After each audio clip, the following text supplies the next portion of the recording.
ஆராதனை சும்மா அவரோட பாட்டை பாடுறதில்ல.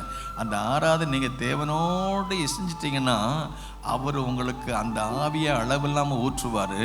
அந்த அளவில்லாமல் ஊற்றும் போது நீங்கள் உங்களையே மறந்துடுவீங்க. நீங்கள் என்னென்ன பரலோக தரிசனத்தை பெறுவீங்க. அந்த அபிஷேகம் ஊற்றப்படும் போது இந்த மனுஷ கண்கள் மூடி இருக்கும்போது ஆவிக்குரிய கண்கள் திறக்கப்படும்.